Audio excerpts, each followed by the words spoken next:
Oke, video kali ini saya akan mereview ergonomi dan posisi penumpang di Suzuki GSX S150. Ini adalah motor versi nakednya dari Suzuki GSX R150 ya. Jadi hampir semuanya sama, cuman beda di bagian depannya sih. Kalau belakangnya sama persis. Oke, sekilas kita lihat secara tampilannya ya. Tampilan motor ini menurut saya pro dan kontra ya.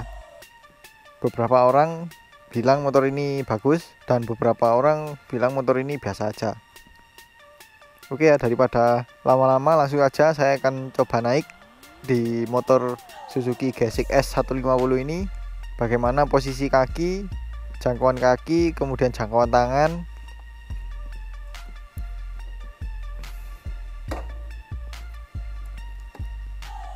Oke, tinggi saya 167 cm dan bisa dilihat hampir nampak sempurna. Dan ini posisinya saya sangat maju. Nah, di bagian sini itu sangat ramping ya, di bagian paling depan. Jadi saya bisa menapak dengan nyaman, nggak terhalang sama sekali dengan body fairing. Mungkin yang agak dari sini ya, di sini agak ngembang dikit, tapi masih oke. Dan kalau saya mundur ke belakang seperti ini, nah kalau mundur ke belakang posisinya seperti ini ya. Untuk jangkauan ke stang nggak terlalu jauh, masih agak nunduk sedikit ya. Masih tegak tapi nggak setegak Yamaha Saber ataupun Yamaha MT-15. Ini masih agak ke depan karena jaraknya hitungannya masih dekat tapi nggak sedekat motor tadi. Dan ini stangnya nggak terlalu lebar, jadi cukup nyaman juga dibuat harian, dibuat macet-macetan, selap-selip masih cukup oke. Dan ini posisi ketika kaki saya naik, nah bisa dilihat lutut saya masih aman dari bodinya si motor ini. Mungkin kalau kalian tingginya di atas 170, lutut kalian akan kena ini ya, kena body fairing. Jadi kurang cocok sih kalau untuk tinggi 170 ke atas. Dan ini untuk kakinya cukup menekuk karena konstruksinya masih bawaan dari Suzuki GSX R150. Jadi footstepnya cukup ke belakang, dan karena joknya cukup rendah, jadi jarak antara jok dengan footstep itu cukup dekat. Makanya kaki saya di sini cukup menekuk ya. Mungkin mirip sih dengan Yamaha Saber. Kemudian untuk kontur joknya nggak terlalu nyaman sih, agak keras, tapi masih normal ya. Dan itu sama persis dengan Suzuki GSX R150. Dan untuk jok belakangnya ini sama teman saya dimodifikasi, jadi kelihatan lebih tebal. Oke, ada yang kurang yang perlu saya sampaikan, yaitu tentang berat motor yang 127 kg dan tinggi jok 785 mm. Jadi cukup rendah ya. Oke, lanjut lagi ke video. Dan yang membedakan satu lagi yaitu di tuas persnelingnya atau tuas gigi. Di sini ada dua pijakan ya. Kita bisa mencongkel di sini atau bisa menginjak dari sini. Itu bedanya sih dari Suzuki GSX S150 dengan Suzuki GSX R150. Jadi lebih nyaman sih. Dan di sini dilengkapi dengan starter tengah. Jadi semakin praktis kalau kita mau cuci motor atau mau merawat rantai, mau melepas ban, itu lebih enak, lebih mudah. Ketika kita naik motor ini tuh, motor ini kesannya sangat kecil. Tangkinya ukurannya kecil dan ini cukup sempit ya.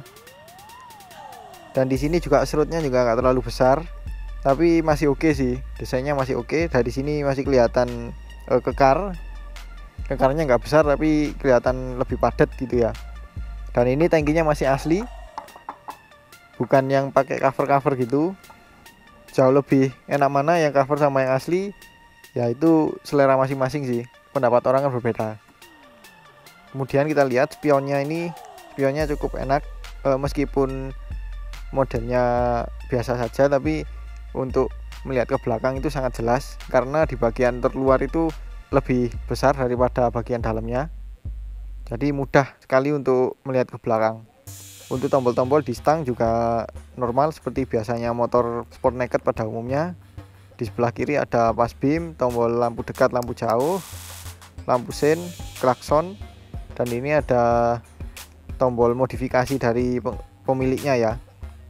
Dan di sini sama pemiliknya dikasih holder HP. Mungkin untuk kalau misalnya touring ya, supaya bisa mempermudah melihat maps.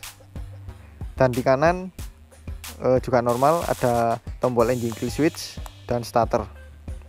Dan kuncinya seperti ini, masih belum keyless, beda dengan yang versi fairingnya Suzuki GSX R150 yang sudah keyless, ini masih belum.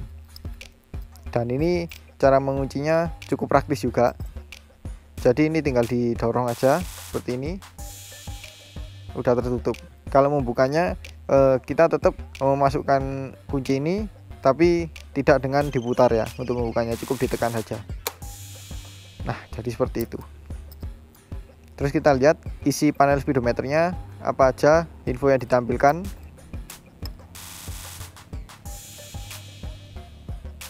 Nah, di sini informasinya cukup lengkap. Untuk indikatornya, di sini ada lampu sein kanan kiri.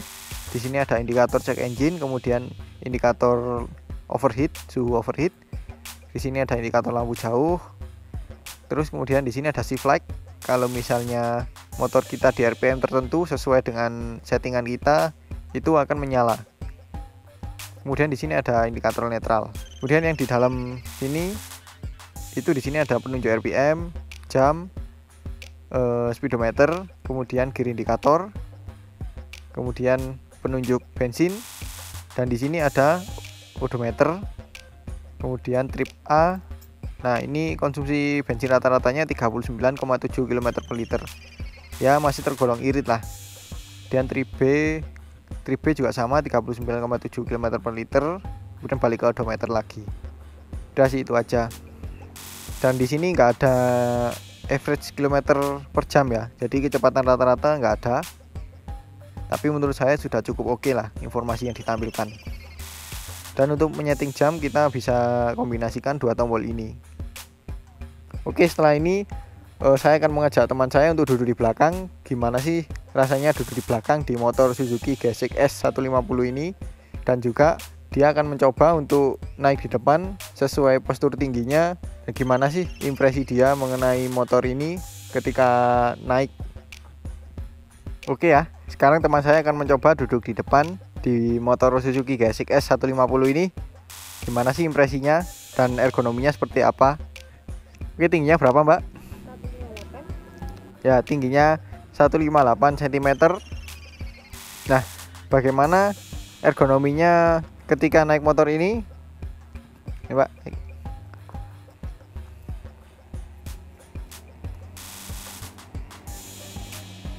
Nah, ini posisinya bisa dilihat cukup jinjit ya? Apa sangat jinjit? Biasa.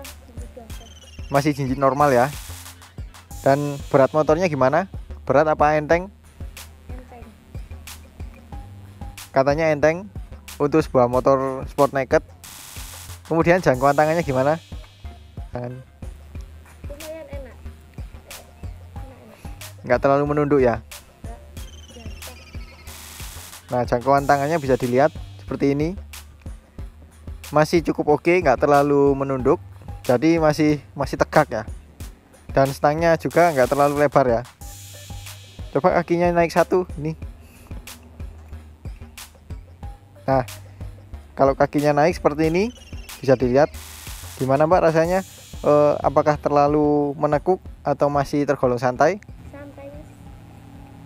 Jadi masih oke katanya. Jadi untuk postur 158 cm bisa dibayangkan seperti ini kakinya.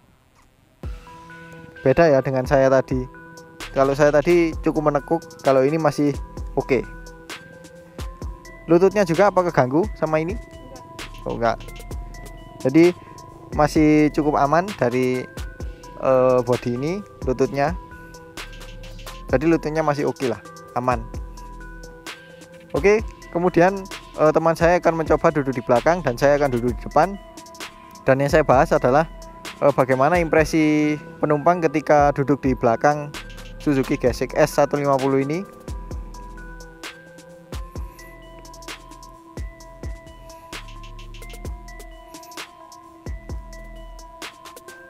Nah, oke, jadi seperti ini ya posisi penumpang ketika duduk di belakang di motor Suzuki GSX S150 ini.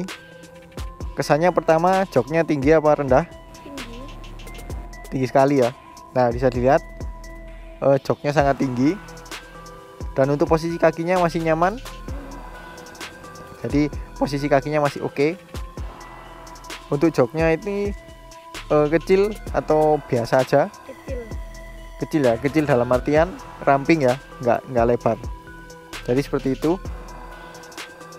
Kemudian joknya ini joknya yang empuk ya, karena ini joknya jok custom. Kalau yang aslinya itu benar-benar licin. Pernah saya nyoba duduk di belakang di Suzuki Gesix R150, itu sangat licin, dan ketika rider sedang mengerem itu rasanya pingin langsung turun ke jok rider. Jadi seperti itu sih. Dan ini jarak rider ke penumpang seperti ini, bisa dibayangkan jaraknya cukup jauh apa dekat. Cukup jauh. Kalau seperti ini, Jauh. nah jadi seperti itu. Kalau pegangan gimana, Pak? Nah jadi pembonceng kalau pegangan seperti itu masih normal apa terlalu jauh? Normal. Kalau dibandingkan dengan yang kemarin Yamaha R15 V3 gimana? Sama. Tapi agak jauh R15. V3 karena rider terlalu membungkuk ya. Jadi seperti itu sih. Oke, sekarang teman saya akan mempraktekkan cara turun dari motor Gesix S150 ini, atau mungkin ini untuk motor sport yang lain ya, sport naked ataupun sport fairing yang joknya split seat terpisah.